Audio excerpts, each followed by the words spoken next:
pues vamos a iniciar, hermanos, porque el programa, pues bueno, también se coordinó de tal manera que ustedes pudieran aprovechar lo más que se pueda estas fechas.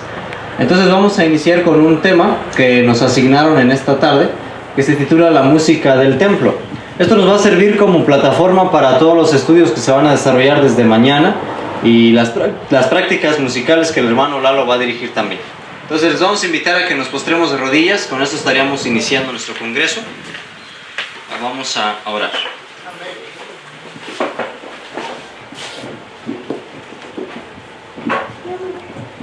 Padre bendito que moras en las alturas de los cielos, santificado sea tu nombre. Damos gracias, Señor, porque en su misericordia usted nos permitió llegar con bien a este lugar. De diferentes puntos de la República, Señor, nos permitió llegar. Y ahora, Señor, todos con un mismo corazón queremos honrar su nombre, estudiando, meditando y también, Señor, a través de los cantos que hemos elevado. Humildemente rogamos usted pueda escudriñar cada corazón aquí presente.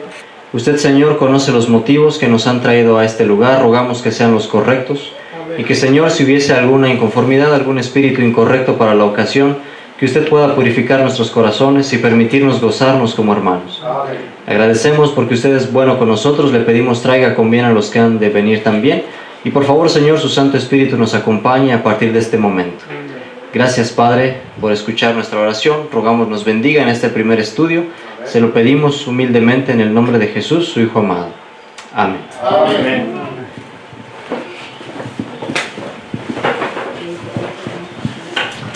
Bien, hermanitos, pues nuevamente una bienvenida a todos. Vamos a iniciar con este estudio.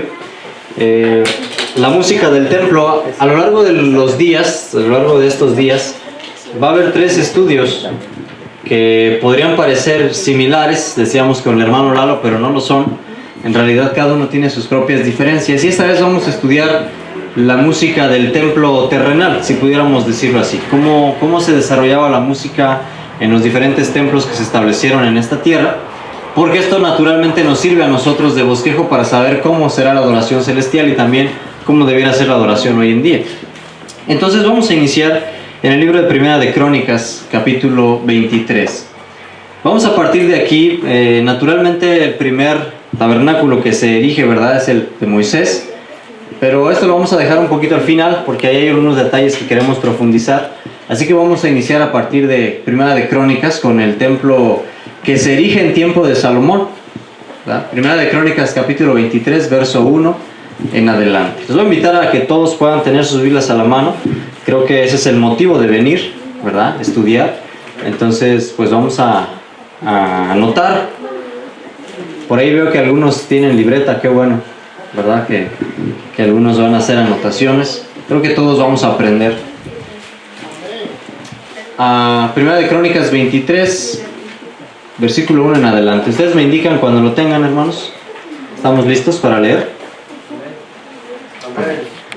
Ok, vamos a leer. Síganme con la lectura. Dice así: Siendo pues David ya viejo y harto de días, hizo a Salomón su hijo rey sobre Israel. Y juntando a todos los principales de Israel y a los sacerdotes y levitas, fueron contados los levitas de 30 años para arriba. Y fue el número de ellos por sus cabezas, contados uno a uno, 38,000. De estos, 24,000 para dar prisa a la obra de la casa de Jehová, y gobernadores y jueces 6,000. Además, 4,000 porteros, y 4,000 para alabar a Jehová, dijo David, con los instrumentos que he hecho para rendir alabanzas. Y repartiólos David en órdenes conforme a los hijos de Leví, Gersón, Coat y Merari. Bien, hermanos. Recordarán ustedes, ¿verdad?, que una vez que David ya era grande, se manda a edificar una casa, y cuando su casa personal estaba grande, bonita, de repente él voltea a ver el templo y dice: no puedo yo tener una casa grande y bonita mientras el templo del Señor está en ruinas. Ya habían pasado casi 500 años que el tabernáculo estaba en pie, muy desgastado naturalmente, y entonces él decide levantar otro templo, esta vez ya fijo. Sin embargo, bueno, para quienes conocen la historia, creo que la mayoría, ¿verdad?, David en una oración se lo propone al Señor, pero el Señor le dice: ¿sabes qué? Tú no puedes levantar el templo. ¿Se acuerdan por qué? ¿Cuál fue el motivo por el cual David no pudo hacer esa obra? Bueno, lo que se dice, ¿verdad?, es que él era hombre que había derramado mucha sangre. El Señor, por lo tanto, dice: ¿sabes quién lo va a hacer? Bueno, tu hijo. Y así es entonces que David, el rey David, le da las indicaciones a su hijo Salomón para que él erija el templo. Pero algo muy interesante, hermanos, es que a pesar de que el Señor no dejó a David levantar el templo, David no se quedó de brazos cruzados. Él razonó, bueno, yo no lo podré edificar, pero el Señor no me impide que reúna los materiales, ni que tampoco coopere con la construcción y los preparativos. Así que David se puso a juntar plata, oro, muchísimos materiales, y además mandó a hacer instrumentos, ¿verdad?, para la adoración en el templo. Entonces, hermanos, desde ahí vamos a partir. Recuerden ustedes que la tribu de Leví era específicamente designada para el servicio del santuario. Y en este caso David, ¿verdad?, delega algunas responsabilidades entre ellos. Y la Biblia nos dice en el verso 5 de 1 de Crónicas 23 que 4,000 de ellos David los escogió específicamente para alabar a Jehová. Yo no sé, hermanos, razonando un poco en esto, si ustedes alguna vez han escuchado un coro grande de voces. Generalmente cuando hay algunos concursos o a veces en las escuelas llegan a hacer coros para cantar el himno nacional o ese tipo de cosas. Y generalmente cuando uno escucha un coro grande, ¿verdad?, se escucha muy bonito y muy impresionante. Pero yo la verdad nunca he escuchado un coro de 4,000 voces. Generalmente, pues no sé, unos 30, 40, 60, 80 personas por mucho. ¿Cómo habrá sido entonces, verdad, la adoración de 4,000 hombres instruidos específicamente para eso en el templo? Sin duda que algo muy impresionante. Vamos a seguir un poco, aquí hay una lectura más, en el verso 27 al 31. Fíjense, otra de las cosas que fue designando David, dice ahí: así que conforme a las postreras palabras de David fue la cuenta de los hijos de Leví de 20 años arriba, y estaban bajo la mano de los hijos de Aarón, para ministrar en la casa de Jehová, en los atrios y en las cámaras, y en la purificación de toda cosa santificada, y en la demás obra del ministerio de la casa de Dios.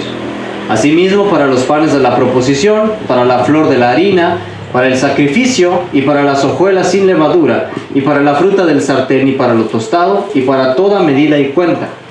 Y para que asistiesen cada mañana todos los días a confesar y alabar a Jehová, y asimismo a la tarde. Y para ofrecer todos los holocaustos a Jehová los sábados, nuevas lunas, solemnidades, por la cuenta y forma que tenían continuamente delante de Jehová. Aquí quisiera hacer una mención y una pregunta, ¿verdad? Y espero que esta vez sí me respondan, porque como que no sé si están dormidos o acalorados o cómo están. Pero generalmente ustedes saben que en el santuario se acostumbraba a hacer diario 2 servicios específicamente obligatorios, si pudiéramos decirlo. De ahí en más, las ofrendas de paz, los holocaustos, todo lo que se fuera agregando por la congregación era opcional, y generalmente pues la gente iba llegando conforme el día avanzaba. Pero había 2 servicios, lo que se conocía como el servicio matutino, precisamente el servicio vespertino, o los holocaustos matutino y vespertino, que eran pues obligados de todos los días.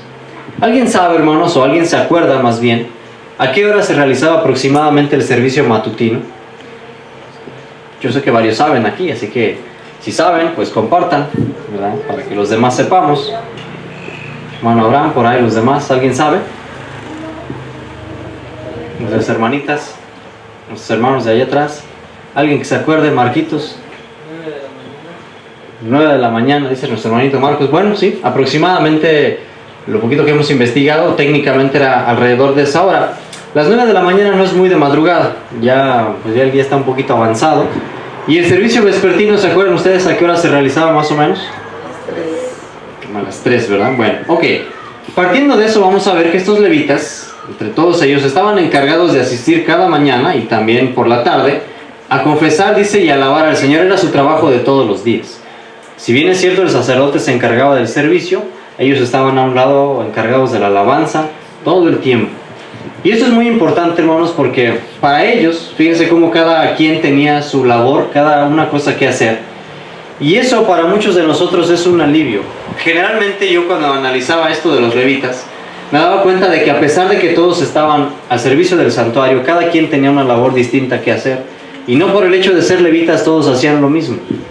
Ciertamente, hermanos, ya en el Nuevo Testamento Pablo nos habla de diferentes dones, diferentes talentos que cada cual puede desarrollar. Y creo que esto es algo de consuelo, si a lo mejor a alguno de nosotros no se nos da hacer cierta actividad, predicar, cantar, yo no sé, el Señor en su momento nos puede indicar, y nosotros también, ¿verdad?, con disciplina y esfuerzo, encontrar algún don o algo que podemos hacer en su causa, para que nos involucremos todos. Fíjense, hermanos, hablando acerca de esta situación, Un poquito más adelante, acompáñenme a buscar Primera de Crónicas, capítulo 25. De aquí vamos a tomar una lección que personalmente me llamaba la atención. Desde el verso 1, capítulo 25 de Primera de Crónicas, verso 1 en adelante hasta el 8.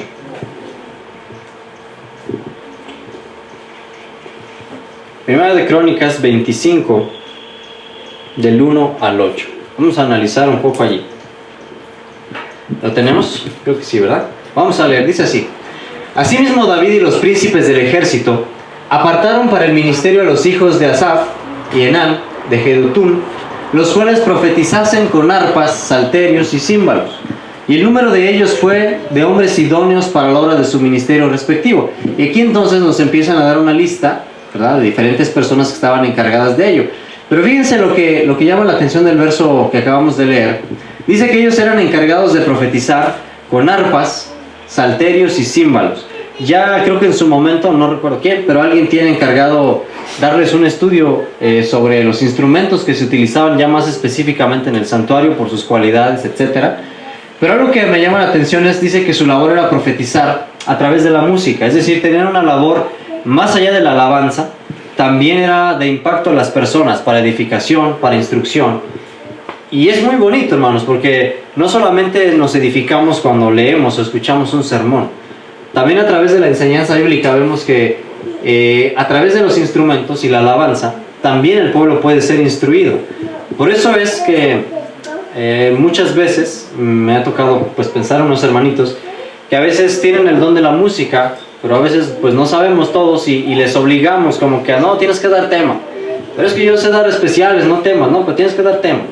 Y a veces tratamos como que, no sé, y sin darnos cuenta de hacer menos esa cualidad, pero vemos que también a través de la alabanza, hermanos, se puede edificar la iglesia. Y fíjense algo muy interesante en el verso 7, que también lo coloqué de color rojo hasta abajo, hablando de ello. Bueno, desde el 6, por ejemplo, dice: todos estos estaban bajo la dirección de su padre en la música, en la casa de Jehová, con címbalos, salterios y arpas para el ministerio del templo de Dios, por disposición del rey acerca de Asaf, Jedutún y Hernán. Y el número de ellos con sus hermanos instruidos en música de Jehová, todos los aptos, fue 288. Y echaron suertes para los turnos del servicio, entrando el pequeño con el grande, lo mismo el maestro que el discípulo. De aquí me llama mucho la atención saber que a lo mejor no todos somos expertos en la música, ¿verdad?, como algunos otros hermanos que quizá tienen más conocimiento. Pero en el templo, cuando se empezaba con la alabanza, se acostumbraba a unir al discípulo con el maestro, el pequeño con el grande, para que obviamente el maestro fuera instruyendo al discípulo y el día de mañana él a su vez instruyera a los que venían detrás de él. Y es así, hermanos, que si usted le gusta la música y tenemos a lo mejor la cualidad, no sentirnos opacados y decir es que pues él sabe más y se va a burlar de mí si me equivoco, o es que yo no sé, me falta practicar, me faltan otros 5 años de conservatorio para aprender. No, hermano, yo creo que con disciplina, con la ayuda del Señor, nosotros también podemos unirnos con aquellos que a lo mejor tengan un poquito más de experiencia y de esa forma presentar alabanzas adecuadas para el Señor. Ojalá, ¿verdad?, que esto también sea de ánimo para nosotros. Vemos allí cómo dice que se echaban suertes por los turnos del servicio, es decir, se iban rolando los participantes. Y eso también es muy importante enfatizarlo, porque a veces, pues como sabemos que el hermano Lalo es el músico, pues todos los especiales le tocan a Lalo. Pero no, hermanos, yo creo que todos de alguna forma sabemos tocar, aunque sea la flauta, ¿verdad? Si se aprendieron el Titanic en la secundaria, yo creo que pueden aprenderse un himno. Y de alguna forma podríamos también irnos rolando, ¿verdad?, como dice ahí, los servicios, para que todos estemos participando, ¿verdad? Entonces, vamos a ver un poquito aquí. Encontré una cita en el libro de Historia de los Patriarcas y Profetas que me llamó mucho la atención. Dice así: se empleaba la música con un propósito santo, para elevar los pensamientos hacia aquello que es puro, noble y enaltecedor, y para despertar en el alma la devoción y la gratitud hacia Dios.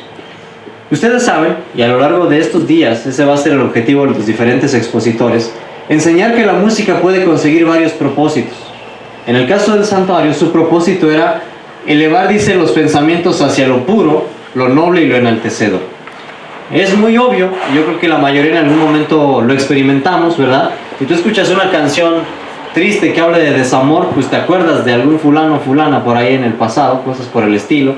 Si te acuerdas de alguna canción alegre, a lo mejor recuerdas algún momento alegre con alguna persona que esa canción te recuerde. En fin, en el santuario la finalidad de la música era recordarnos a Dios, ¿verdad? Las cosas puras, las cosas nobles, y como dice ahí también, despertar en el alma la devoción y la gratitud hacia Dios. Y es que, hermanos, eso yo creo que la devoción es algo muy, muy importante. Recordemos que conforme nosotros nos encaminamos hacia la Canaán celestial, cada vez debiéramos de tratar de presentar un servicio más sincero. Es fácil, hermanos, presentar aquí temas, seminarios, porque el conocimiento muchos lo pueden tener, pero sin una devoción, sin que verdaderamente te nazca por amor a Cristo, pues decía Pablo, es como címbalo que retiñe, ¿verdad? Y lo mismo la presencia. Podemos venir, podemos ir a los congresos, pero si no se hace con devoción, pues tampoco tiene mucho caso. De ahí, hermanos, que la música precisamente sirve para despertar la devoción, para que tú estés agradecido por lo que el Señor ha hecho por ti y por cada uno de nosotros. Ahí está la cita Historia de los Patriarcas y Profetas, en la página 64. Y bueno, ahí colocamos una imagen de lo más acercado posible a lo que era el templo de Salomón en su momento. Y pues por ahí nos imaginamos, ¿verdad? Los levitas se acomodaban para la hora del servicio. Quisiera leerles también en el libro de Testimonios para la Iglesia, en el tomo 5, a la página 464, dice así: del carácter sagrado que rodeaba el santuario terrenal, los cristianos pueden aprender cómo deben considerar el lugar donde el Señor se encuentra con su pueblo. Ha habido un gran cambio, y no en el mejor sentido, sino en el peor, en los hábitos y costumbres de la gente con referencia al culto religioso. ¿Saben que cuando encontré esta cita, honestamente, es de esas cosas que a uno le llaman la atención? Porque verdaderamente, dice la sierva del Señor, del carácter sagrado del templo terrenal, del santuario terrenal, aprendemos cómo conducirnos hoy en nuestras reuniones. Y lo triste es, dice ella, que ha cambiado las cosas, pero no para bien, sino para mal. Ajá. Cada una de las exposiciones que en otras ocasiones se han dado, a lo mejor la reverencia, el vestido, yo qué sé, todas esas cosas, tienen como fin presentar un servicio más aceptable para el Señor. Y es que si nosotros nos comparásemos con la forma en la que el antiguo Israel presentaba sus ceremonias, la verdad que es una diferencia abismal. Era una solemnidad tremenda. Y la verdad que esta cita, al leerla, pues nos llama la atención, la sierva del Señor como que en tono de regaño, y decirnos que debemos de entender que cuando venimos delante del Señor, a lo mejor este lugar hace un mes, hace 2 meses se usó para un baby shower, yo qué sé, pero este fin de semana va a ser dedicado para el servicio al Señor. Y por lo tanto, al orar, pedimos que su Espíritu nos acompañase.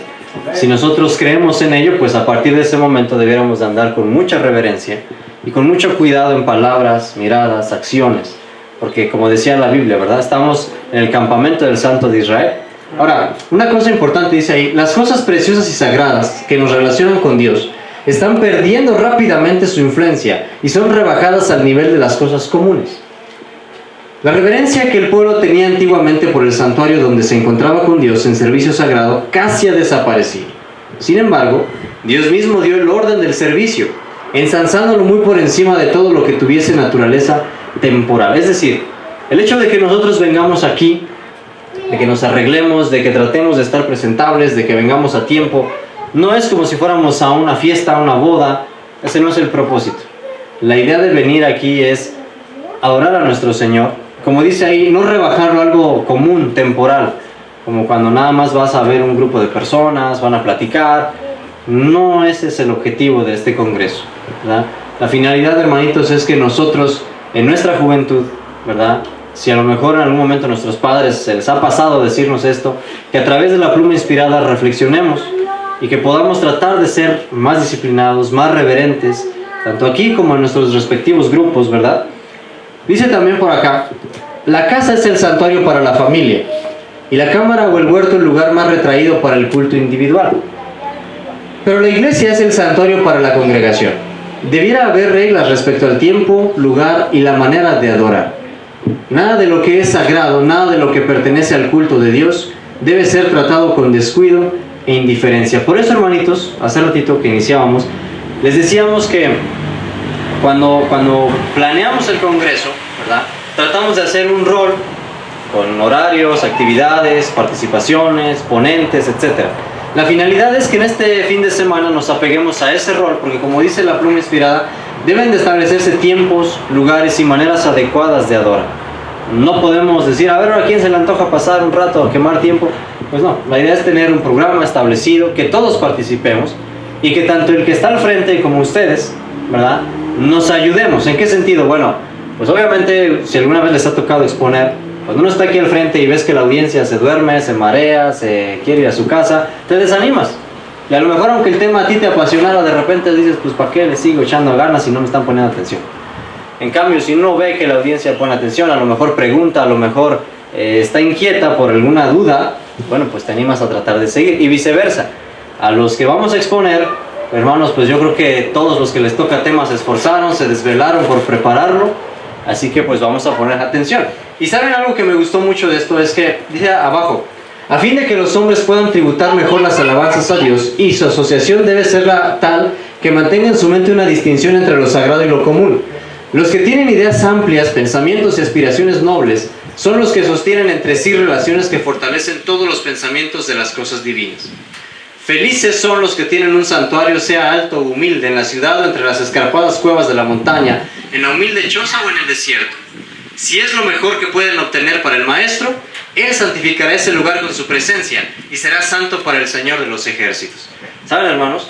La adoración del templo, naturalmente, que era algo muy impresionante, porque el simple hecho de entrar, ver el altar quemándose allí alguna ofrenda, ver la fuente, ver la construcción tan magnífica de los atrios y de lo que era el templo en sí mismo, sin duda que simplemente la estructura te llamaba la atención y te colocabas como que en modo solemne, ¿verdad?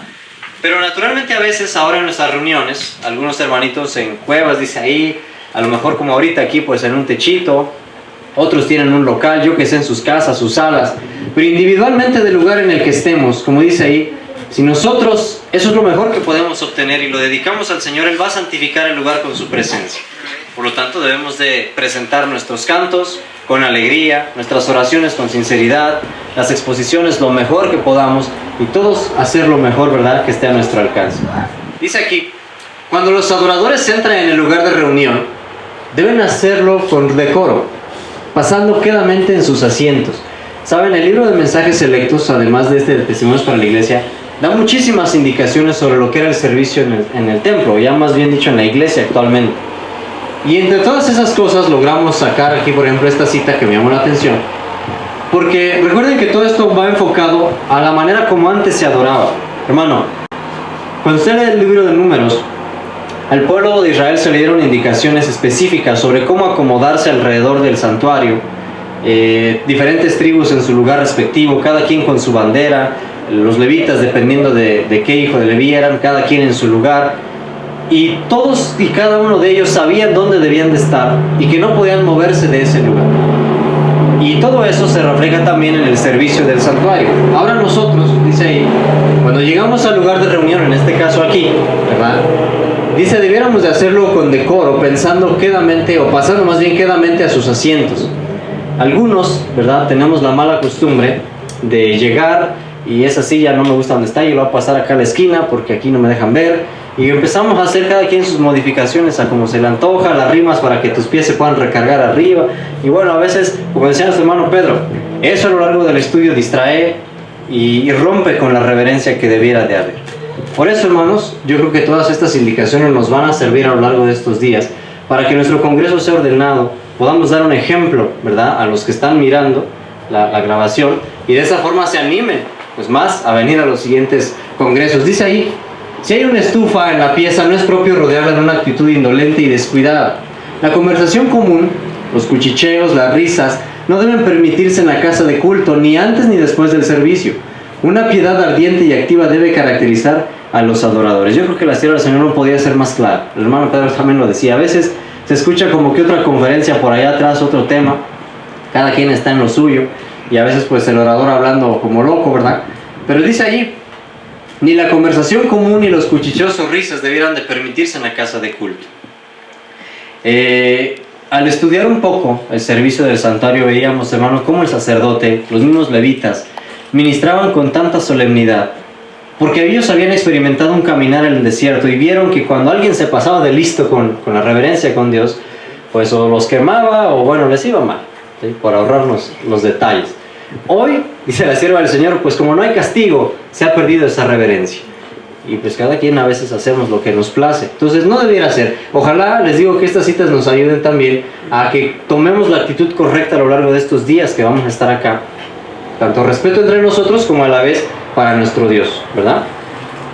Dice así también esta, creo que es la última. Sí, déjenme ver si es esta. Aquí está. Sí. Dice ahí, algunas veces los jóvenes tienen tan poca reverencia por la casa y el culto de Dios que sostienen continua comunicación unos con otros durante el sermón. Si pudiesen ver a los ángeles de Dios que los miran y toman nota de sus acciones, se llenarían de vergüenza y se aborrecerían a sí mismos. Dios quiere oyentes atentos. Era mientras los hombres dormían cuando Satanás sembró, ¿qué cosa? La cizaña, ¿verdad? Creo que también esta cita es muy muy clara, y aquí la sierva del Señor ya específicamente se refiere a los jóvenes. ¿Sí? Yo creo que no es algo de extrañarnos, y quizá en algún momento más de uno lo hemos hecho por ignorancia o porque se nos pasó por descuido, pero debiéramos de corregirlo, ¿verdad?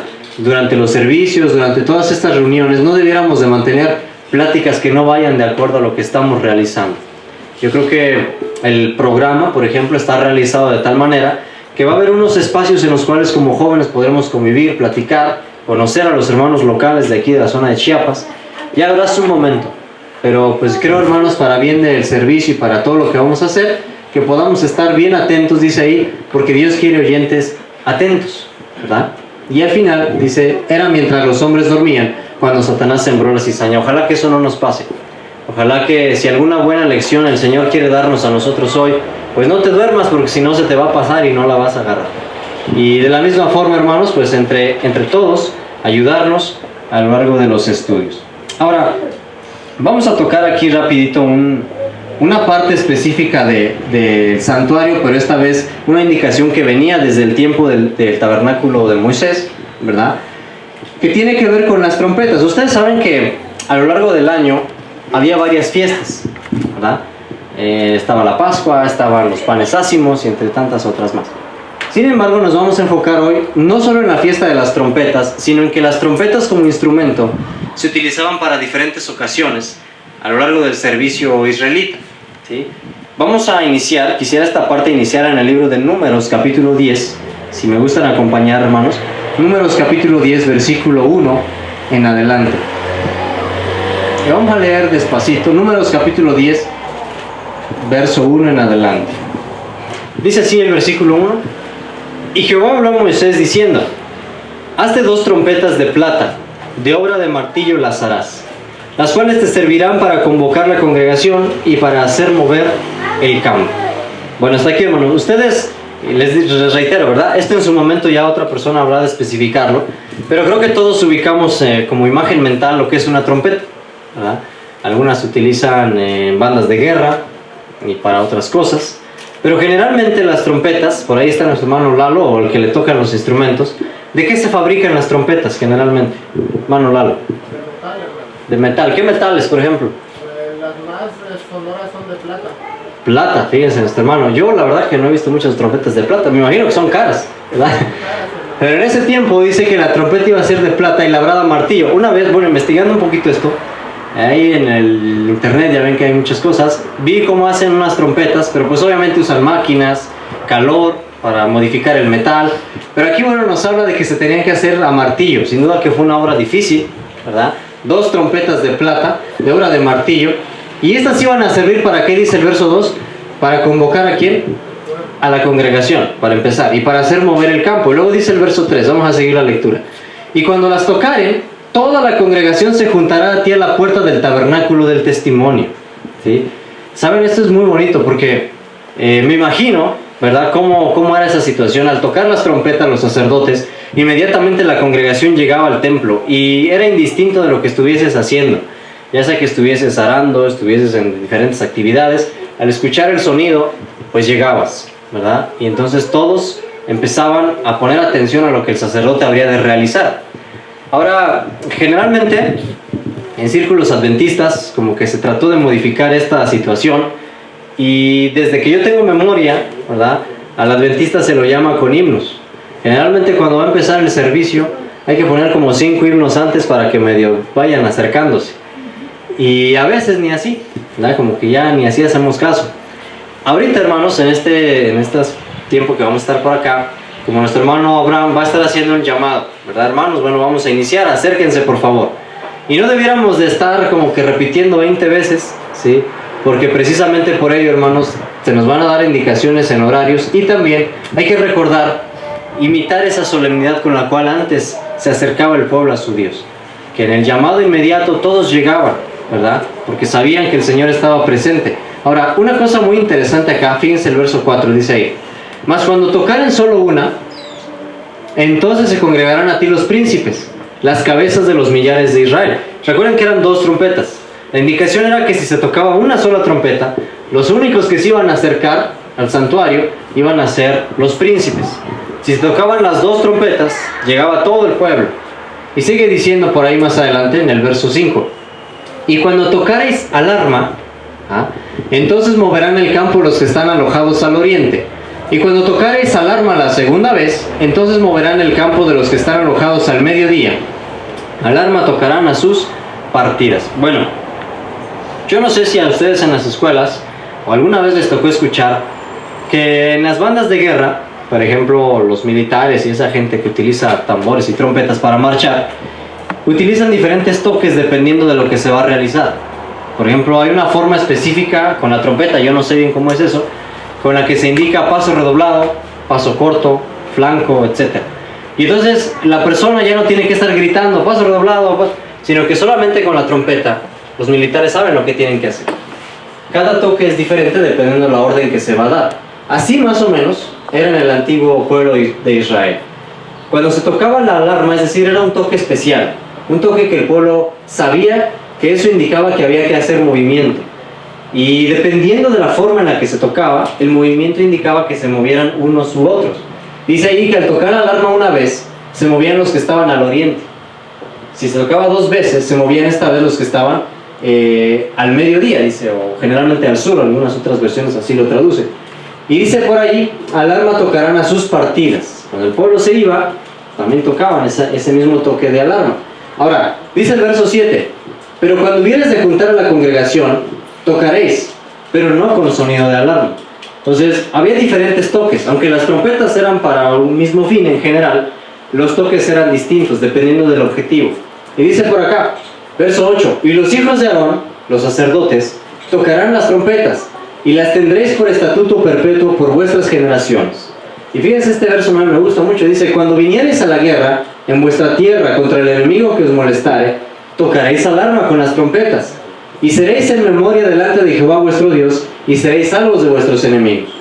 Y en el día de vuestra alegría, en vuestras solemnidades, en los principios del mes, tocaréis trompetas sobre vuestros holocaustos, sobre los sacrificios de vuestras paces, y os serán por memoria delante de vuestro Dios, yo Jehová vuestro Dios.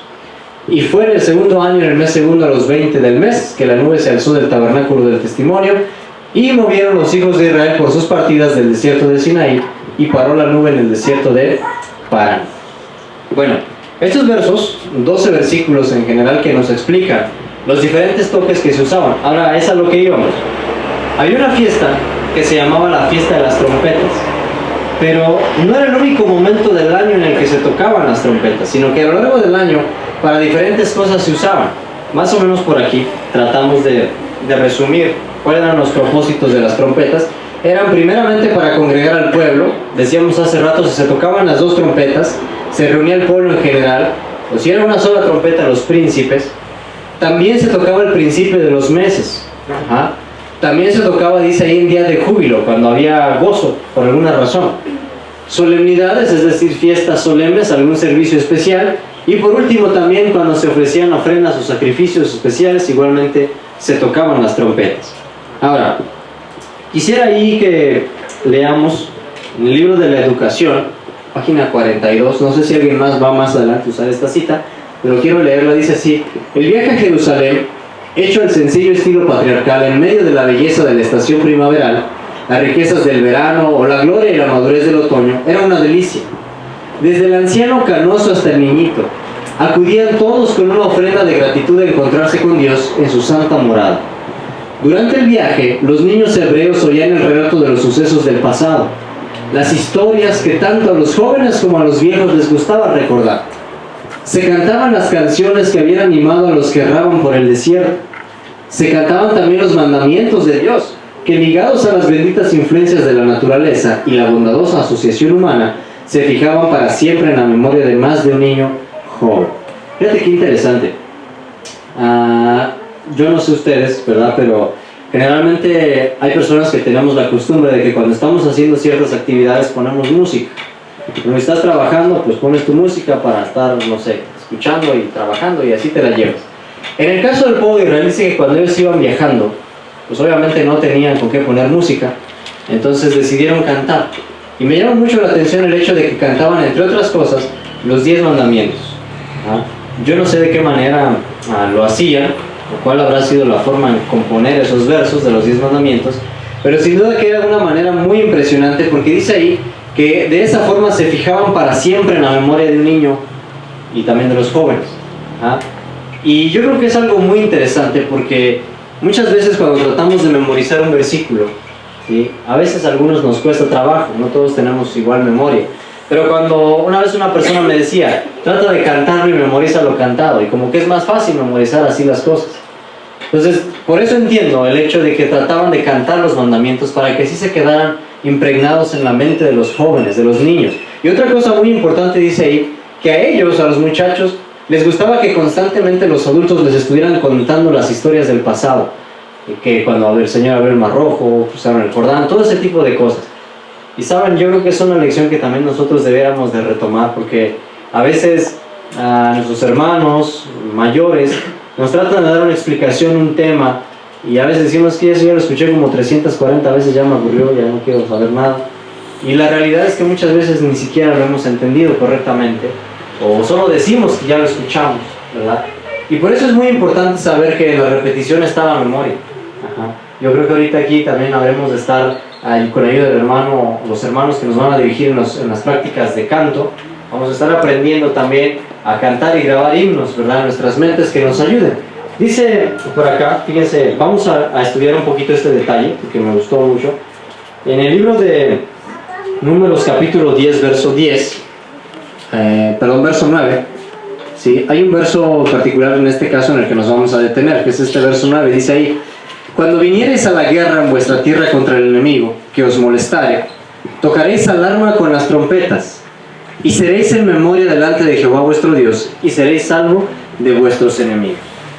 Algo que aquí me llamó mucho la atención es el hecho de que el pueblo de Israel no estaba exento de conflictos, y entre todas las cosas conflictos bélicos, guerras, por X o Y razón. Sin embargo, dice ahí que cuando tuvieran que ir a guerra contra el enemigo que les molestare, también se tenía que tocar alarma con las trompetas. Primero, obviamente, para anunciar al pueblo, ¿verdad?, el conflicto inminente. Yo no sé si ustedes recuerdan, no vamos a detenernos ahorita mucho en eso, pero algo de esto se retoma cuando el profeta dice que se nos ha colocado como una atalaya. Generalmente los atalayas no solamente gritaban, sino que tenían instrumentos, cuernos o trompetas para anunciar. Porque obviamente uno de esos instrumentos oye más que gritar.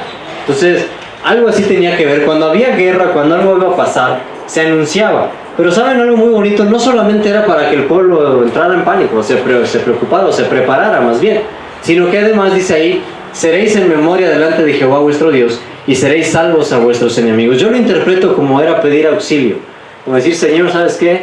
Viene el enemigo, no solamente para alertar al pueblo, sino también dice ahí que el Señor tuviera memoria de su pueblo, que al escuchar se acordara de su pueblo, y dice ahí que les pudiera dar salvación.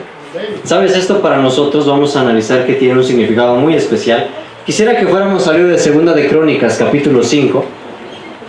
Esta vez sí no lo anoté, entonces vamos a buscarlo. Segunda de Crónicas, capítulo 5, verso 12. Vamos a leerlo, fíjense. Dice: los levitas cantores, todos los de Asaf, los de Nan y los de Jedutún, juntamente con sus hijos y sus hermanos, vestidos de lino fino, estaban con címbalos, salterios y arpas al oriente del altar. Vamos a analizar algo ahí. Y con ellos 120 sacerdotes que tocaban trompetas.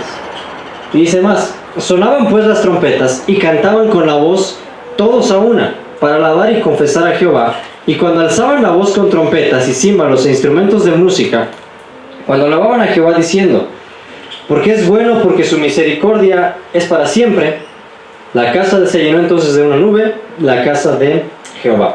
Bueno, este verso lo quise introducir ahí porque al pensar sobre lo que era el toque de la trompeta o de la alarma, naturalmente tenía que ser también un toque especial, pero un toque sincronizado.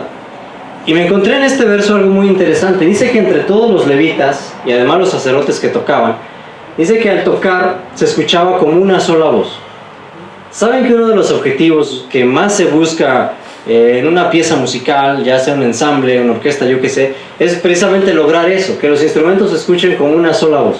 Que aunque son 200 violines, se escuche como que fuera un solo violín.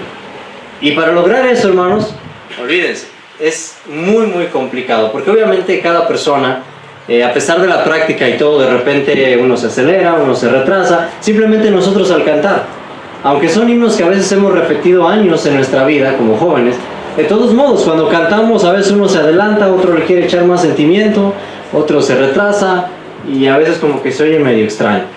Pero era tal la coordinación de los levitas y de los sacerdotes que se escuchaba como una sola voz. Sin duda era algo impresionante. Y ojalá, ¿verdad? Yo creo que entre otras cosas, el objetivo de lo que vamos a hacer en este fin de semana es coordinarnos. Qué bonito sería que en los congresos siguientes o cuando estemos con nuestros hermanos adultos en los grupos, al cantar los jóvenes escucharan como una sola voz. Un canto impresionante, muy coordinado, muy bonito, ¿verdad? También dice ahí, miren, vamos a leer un verso que me llama la atención. Éxodo 19, creo que todos lo han leído, pues más de una vez. Dice Éxodo 19, 16. Y aconteció en el tercer día, cuando vino la mañana, que vinieron truenos y relámpagos y espesas nubes sobre el monte, y sonido de bocina muy fuerte, y se estremeció todo el pueblo que estaba en el real. Bueno, creo que ustedes saben el contexto en el que estamos hablando del capítulo 19 de Éxodo, el momento en el cual Moisés pues iba a subir, ¿verdad? Se iba a presentar primeramente ante Dios, pero lo que me llamó la atención es que para ese momento todavía no se daban las indicaciones de el servicio del santuario, es decir, todavía no se habían dado las indicaciones de los muebles, las trompetas, etcétera, etcétera. Y algo importante y algo muy curioso que en el Apocalipsis también vemos reflejado es que cuando Moisés se presenta allí, dice que se escucharon truenos, relámpagos, voces, pero también un sonido como de bocina. ¿Ah? Naturalmente no producido quizá por ningún hombre, porque en ese momento pues no se refiere a que el pueblo tuviera instrumentos, sino más bien de procedencia quizá divina. Y algo muy bonito, porque de hecho en algún momento nosotros también volveremos a escuchar ese sonido como de bocina, una bocina celestial, como la que escuchó en ese momento Moisés. Pero lo curioso, dice Hebreos 12:21, fíjense, vamos allá, que aunque, si ustedes siguen leyendo Éxodo, dice que Moisés pues se presenta ante Dios y todo, y trata como de calmar al pueblo, porque el pueblo entró en pánico. Pero Hebreos 12:21, déjenme encontrarlo también, Hebreos 12:21, dice, si ya lo tenemos, dice, y tan terrible cosa era lo que se veía, que Moisés dijo, estoy asombrado y temblando.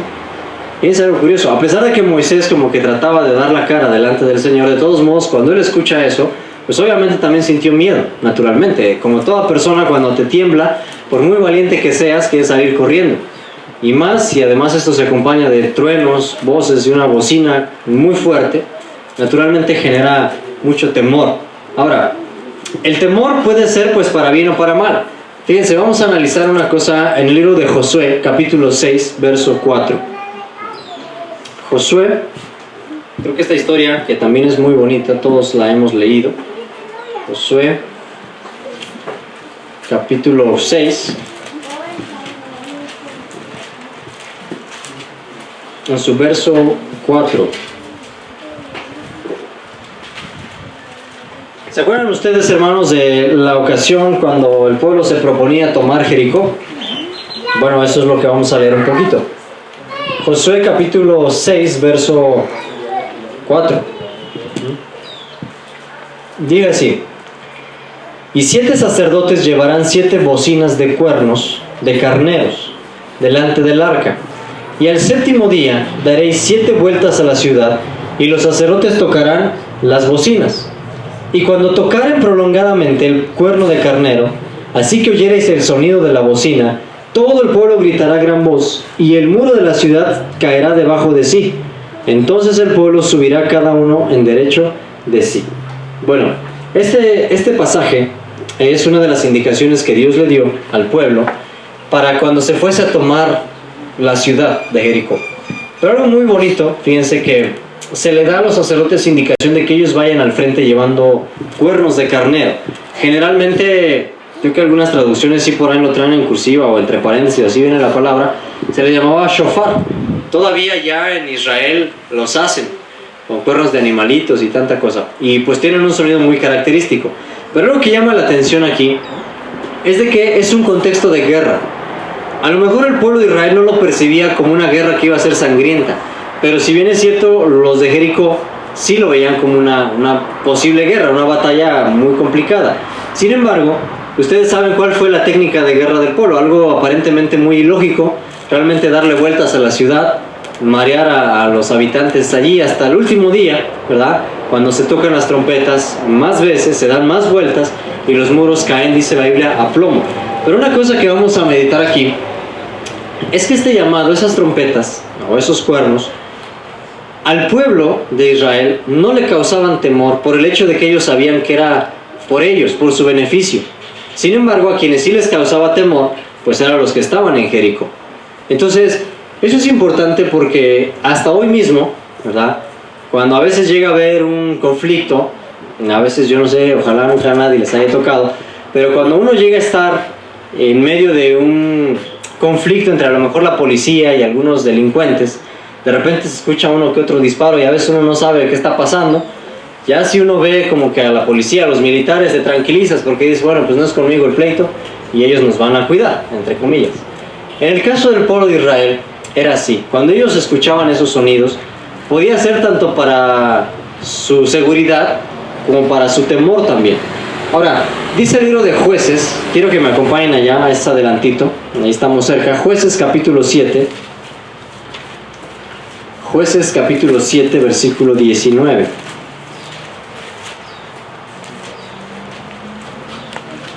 Jueces 7, 19.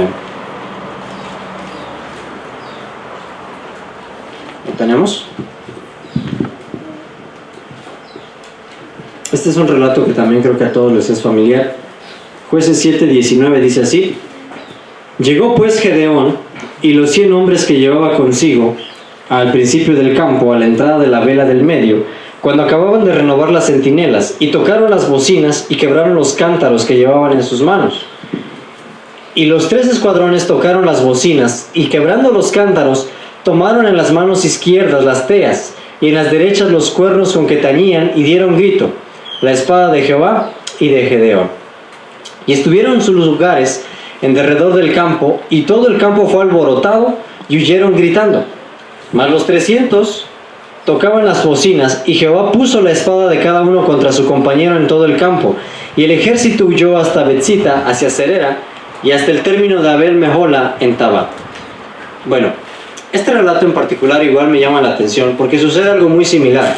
Ahora la indicación era que al tocar las trompetas o las bocinas, los cuernos, también rompieran cántaros, como para hacer escándalo, ¿sí? Y de esa manera, los madianitas se iban a espantar, iban a entrar en pánico, y efectivamente es lo que sucede. El Señor dice que en ese momento ayuda a su pueblo, y se vuelve la espada de cada uno contra su compañero, y hay una matazón en la cual el pueblo de Israel sale victorioso. Ahora, todas estas lecciones, si pudiéramos aplicarlas a nosotros, tienen un significado muy bonito, y es que el profeta Isaías había dicho al pueblo que debiésemos de clamar a voz en cuello, ¿verdad? Dice, no te detengas, anuncia, ¿verdad? Como una ¿qué? Trompeta. Y obviamente lo que se iba a anunciar no es algo sencillo. Él llamaba a anunciar, dice, a mi pueblo su pecado, a Israel su rebelión. Un mensaje difícil.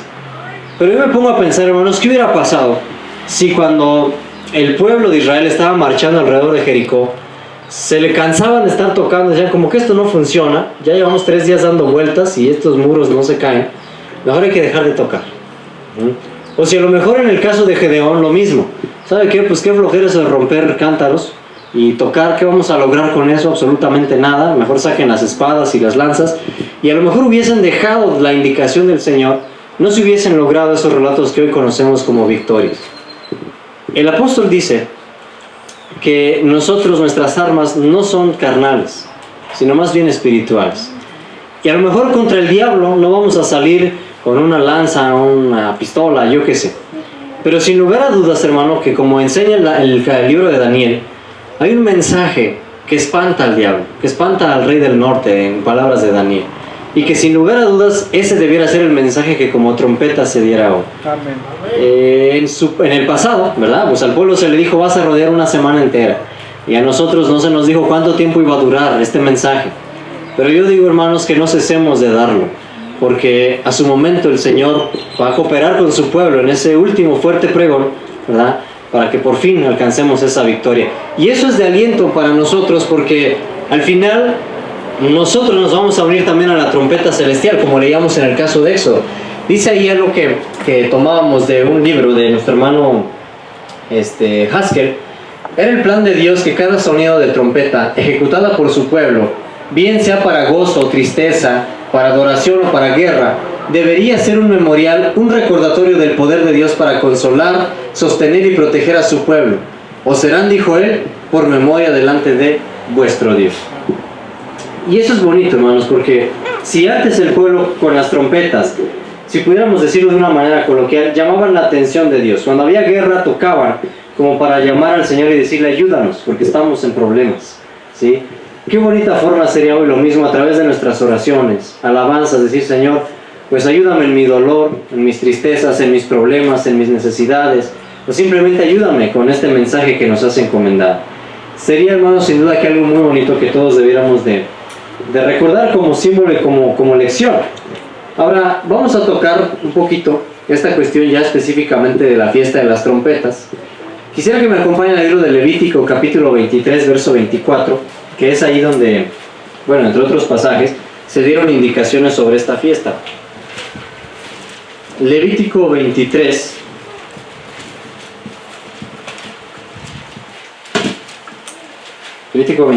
versículo 24.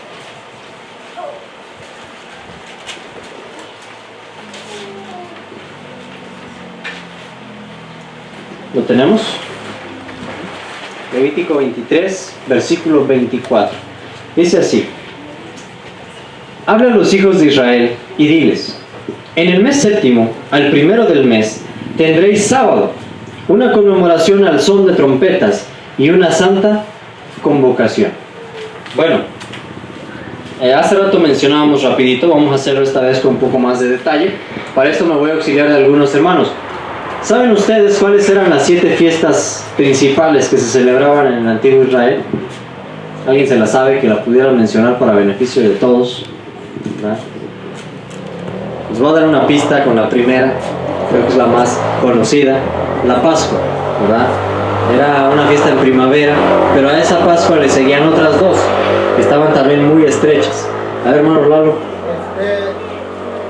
Los panes sin levadura y primicias. Las primicias en la primavera, perfecto. ¿Alguien sabe cuál seguía después? A ver, ¿alguien más? Gracias, hermano Lalo. Después de la fiesta de las primicias, ¿qué otra fiesta se acostumbraba? El Pentecostés. Ahora, hablando de eso, vamos a poner un paréntesis.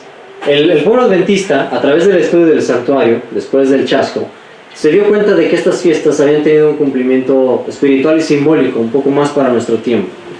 Hablando desde la muerte de Cristo como nuestra Pascua, los panes, la resurrección indicada por las primicias, y en el momento en el que llegamos a la fiesta del Pentecostés, ¿a qué símbolo se aplicaba eso? ¿Qué evento marcó esa fiesta del Pentecostés? ¿Se acuerdan?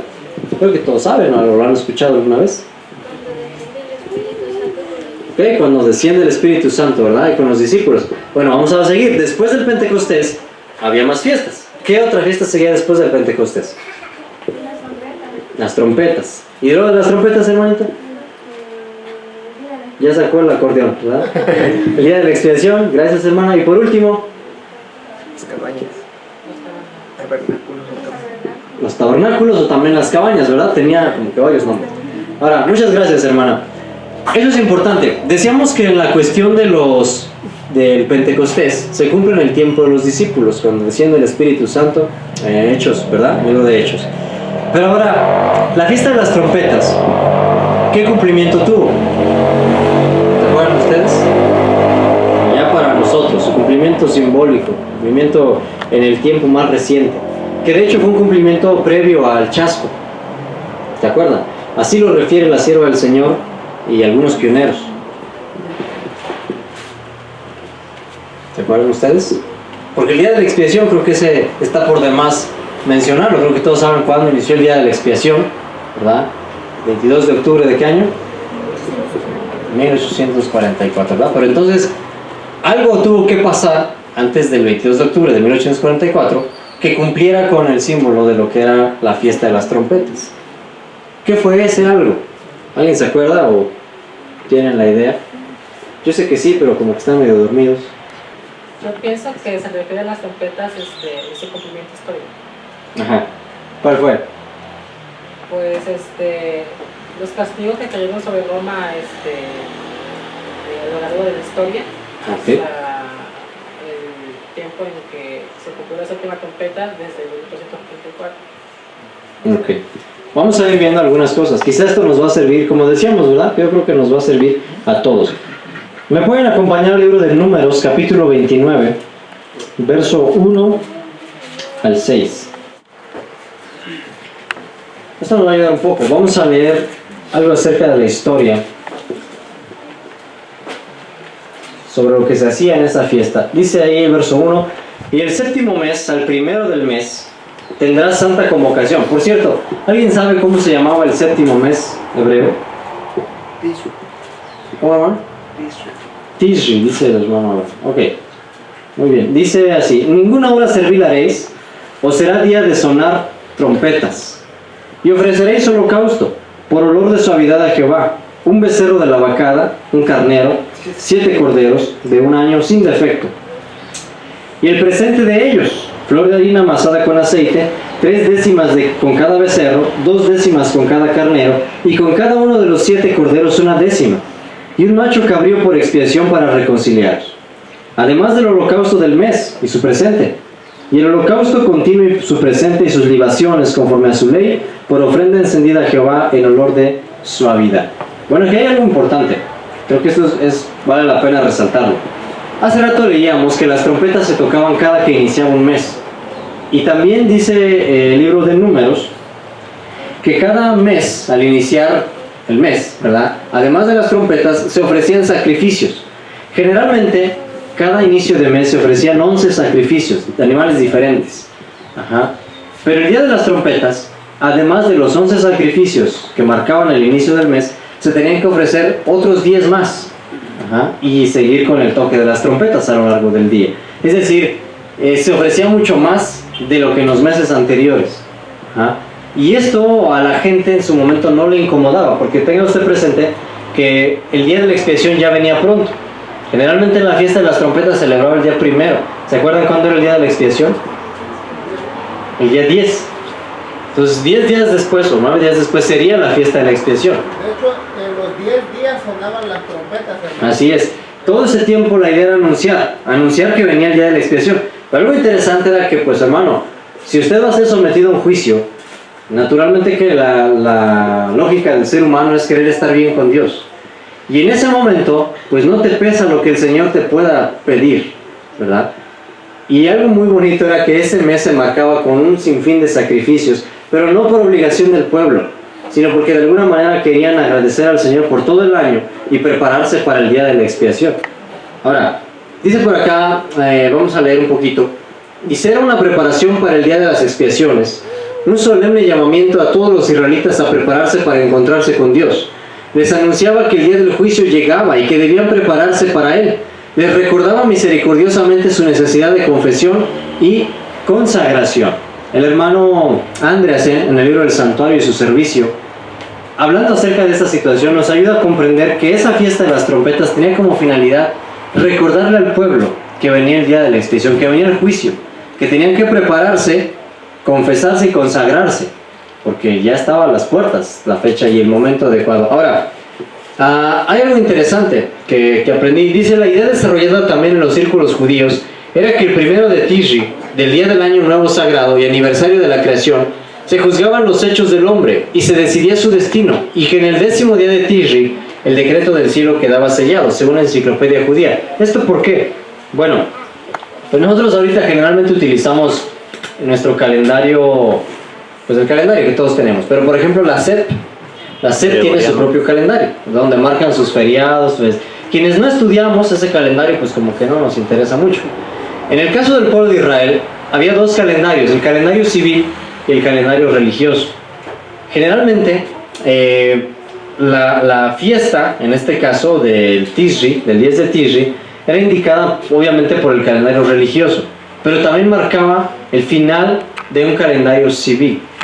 Y era como que terminar un año, volverlo a empezar. Me llamó la atención porque de hecho, así como mucha gente hoy, ya ven que acostumbran cuando es el 31 o el primero de un año nuevo, pues se reúnen, hacen ceremonias y toda esa cuestión que acostumbra a la gente. Pero algo curioso era que el pueblo de Israel de alguna forma también conmemoraba que un año de trabajo había terminado, que el juicio terminaba y cómo estarías tú para iniciar el año siguiente. Naturalmente que básicamente el año acababa juzgándote y sabiendo cómo habías sobrado a lo largo de ese año de trabajo. Si en tus quehaceres olvidaste al Señor, si no lo olvidaste, si lo tuviste presente, y si no pasabas el juicio, pues el año siguiente a lo mejor ya ni lo ibas a iniciar, ¿verdad? Dice ahí que se cortaba la gente del pueblo, y bueno, entre otras cosas. Pero algo muy curioso, quiero que me acompañen a Éxodo 34:22, por favor. Éxodo 34:22, hablando acerca un poco de esta situación. Se indica, esto que les comento, dice Éxodo 34:22, dice así: y te harás la fiesta de las semanas a los principios de la siega del trigo, y la fiesta de la cosecha a la vuelta del año. Esta era la indicación que el pueblo había recibido, que esta fiesta última, desde la fiesta de las trompetas, de la cosecha, ya todo lo que había terminado el proceso de trabajo del año, generalmente se hacía a la vuelta del año, cuando ya el año estaba por cerrar. Y algo curioso, por ejemplo en Job 38, vamos allá, creo que esto es también importante, Job 38, que es 4 al 7, Job 38, 4 al 7.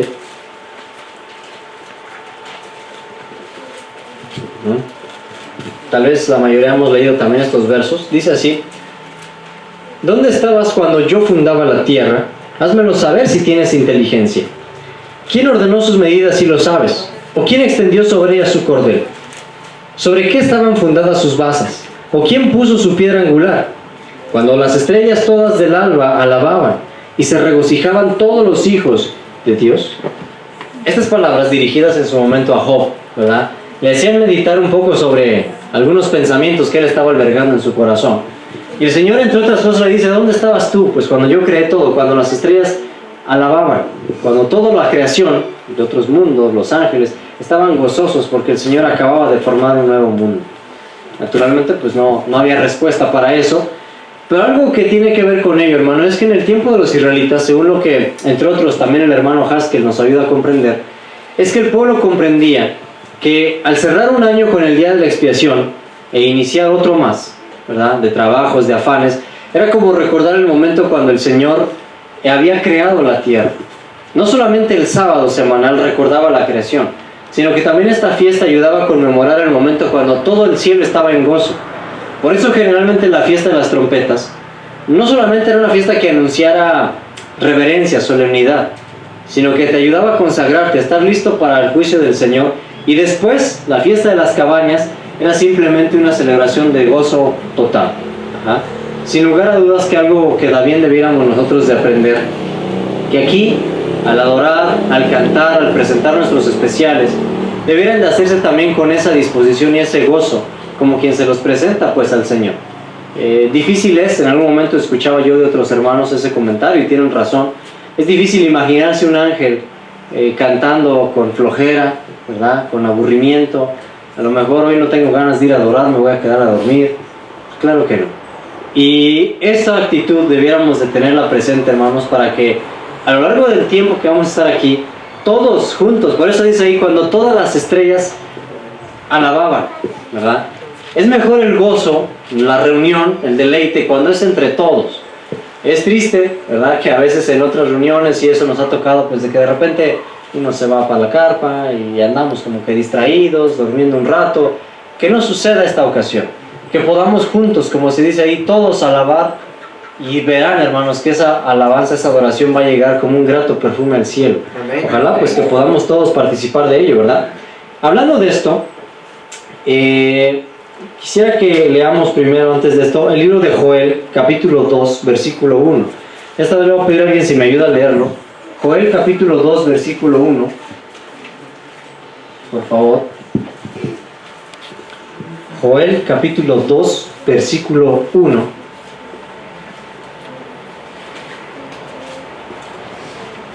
Si alguien lo tiene, por favor, ayúdenos a dar lectura. Tocad la trompeta en Sión y dad la alarma en mi santo monte.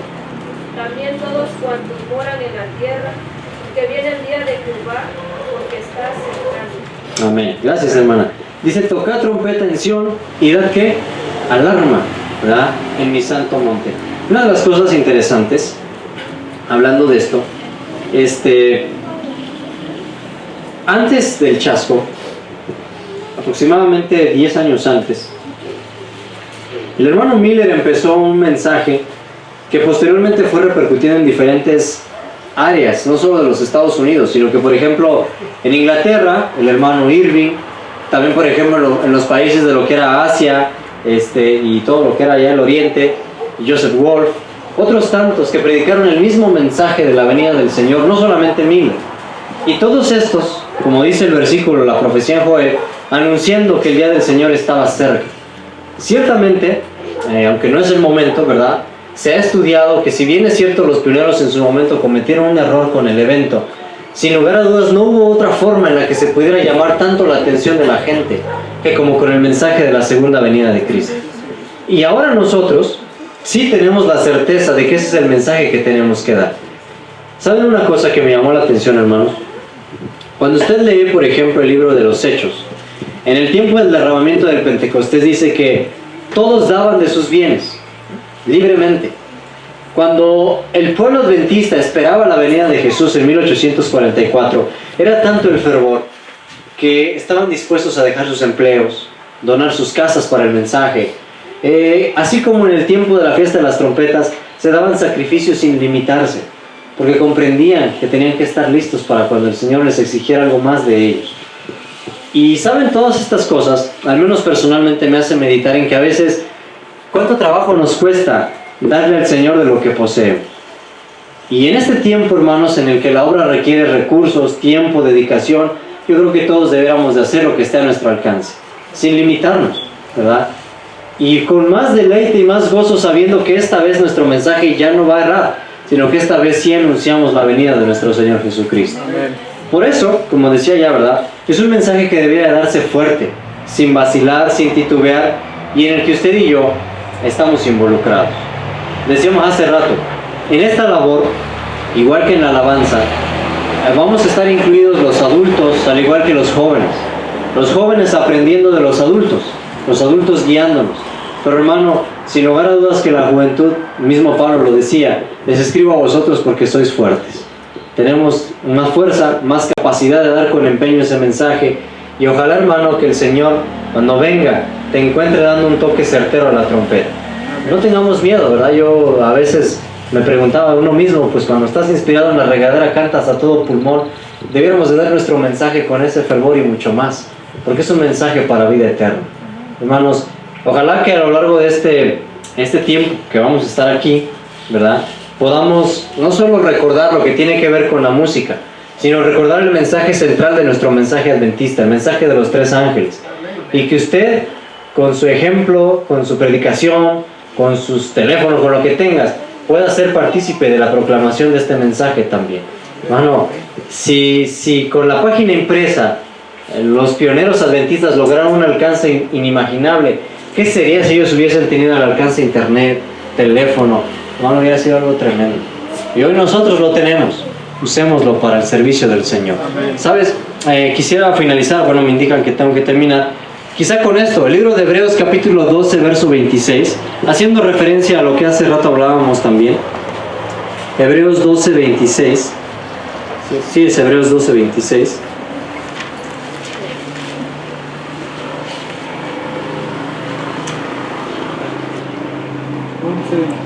Hebreos 12, 26, creo que sí.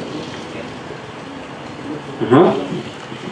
Dice, la voz del cual entonces conmovió la tierra, mas ahora ha denunciado diciendo, aún una vez si yo conmoveré ya no solamente la tierra, mas aún el cielo. Hermanos, si Moisés tembló cuando escuchó una voz que hizo temblar la tierra, qué tremendo va a ser cuando esa misma voz ya no solo conmueva la tierra, sino el cielo. Amén.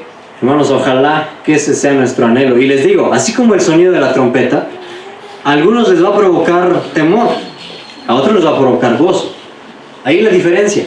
Si a nosotros nos ha de causar esa voz gozo porque habremos de heredar el reino celestial, o temor porque a lo mejor no pusimos a cuenta nuestros quehaceres aquí en la tierra. Quiere el Señor, hermanos, que esa trompeta, como dice también 1 Corintios 15, 51, me acompañan con ese verso que acabamos. 1 Corintios 15, 51. Si alguien lo tiene, por favor, ayúdenos a leerlo.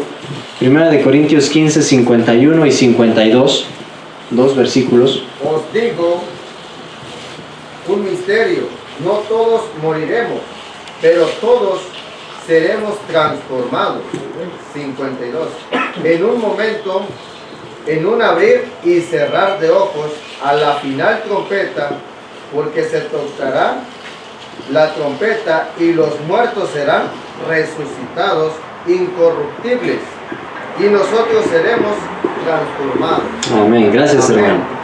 Pues bueno, hermanos, creo que ese debiera ser nuestro anhelo, ¿verdad? Todos en su momento habremos de tener nuestras pruebas, nuestras luchas, sufrimientos, algunos a lo mejor arguyendo lo que dice Pablo, hablamos de perder seres queridos, pero esa es la esperanza del cristiano, que al toque de la final trompeta, hermanos, habremos de ser resucitados, y ojalá quiera el Señor que cada uno estemos a cuentas para heredar la vida eterna. Amén. Tengamos, hermanos, esa esperanza, y así como en el pasado la música jugaba un papel muy importante en la solemnidad del templo, hoy debiera ser lo mismo.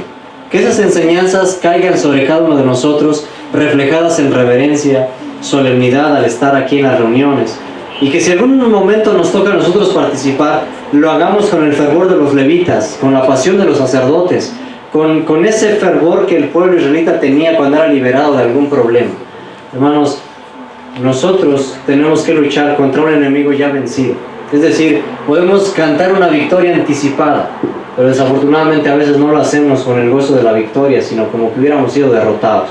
Quiere el Señor que eso cambie, hermanos, y que podamos hacerlo con todo el gozo y con toda la alegría que el Señor se merece. Dice así, dice ahí, para el alma humilde y creyente, la casa de Dios en la tierra es la puerta del cielo. El canto de alabanza, la oración, las palabras pronunciadas por los representantes de Cristo son los agentes designados por Dios para preparar un pueblo para la iglesia celestial, para aquel culto más sublime en el que no podrá entrar nada que corrompa. Mi hermano, pues yo creo que es algo muy claro, ¿sí? Allá no va a entrar nada que corrompa. Desafortunadamente, si te gustaba pues aquí el danzón, la cumbia, el rock, yo que sé, allá no va a entrar, mi hermano, y tendrás que aprender a adorar como verdaderamente se adora en el cielo. A veces muy a nuestro dolor, ¿verdad? Cuesta, pero hermanos, pues ojalá que si usted tiene el anhelo de ir allá arriba al cielo, a adorar al Señor, lo hagas como Él verdaderamente lo manifiesta, y que aquí vayamos aprendiendo a hacerlo correctamente. Esa es la finalidad de este congreso, aprender cuál es la adoración celestial para ponerla en práctica y prepararnos, hermanos, pues para cuando tengamos que heredar la patria celestial, ¿verdad? Creo que vamos a terminar. Les invito a que hagamos una oración y posteriormente vamos a tener precisamente un especial. Creo que unos hermanitos nos van a acompañar con un especial en esta hora. Entonces vamos a hacer una oración, vamos a postrarnos de rodillas, hermanos, para orar.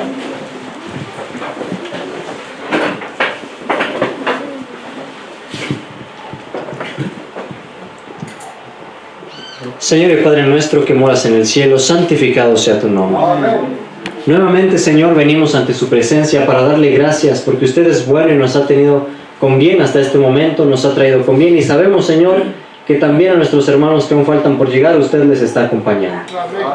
Señor, queremos pedir su perdón si es que quizá en las horas primeras de este día o inclusive en los días que han pasado le hemos ofendido, pero rogamos, Señor, que usted pueda escuchar cada súplica, ponernos a cuentas con usted, Señor, perdonarnos, y de esa forma tener vestiduras blancas todo este fin de semana. Permita, Señor, que cada una de las oraciones sea escuchada, que cada alabanza pueda subir ante usted como un grato perfume, Señor, y enséñenos, instrúyanos, así como instruyó a su pueblo en el pasado, para saber lo que a usted le agrada en verdad. Comprendemos, Señor, que usted desea adoradores en espíritu y en verdad, y ese es el propósito, Señor, de este congreso. Rogamos que toque a cada uno de mis hermanos jóvenes, que aunque cada uno tenemos luchas, problemas, tentaciones que aún el enemigo coloca en nuestro camino, Señor, por favor permita que su Santo Espíritu sea más poderoso que los demonios y podamos prevalecer. Que podamos, Señor, ser luces en un mundo malo y que el día de mañana estos jóvenes, Señor, podamos dar ese mensaje como trompeta fuerte y también, Señor, gozarnos en la trompeta final cuando Cristo venga por su pueblo. Señor, le damos gracias porque usted siempre ha estado con nosotros. Y así como estuvo con el joven Samuel, con cada uno de los jóvenes en la Biblia, le rogamos también esté con cada uno de los que estamos aquí presentes este fin de semana. Humildemente elevamos esta súplica en agradecimiento, rogando, Señor, todo haya sido para su honra y su gloria, en el nombre de Cristo Jesús, su Hijo amado, nuestro Salvador. Amén, Señor. Amén.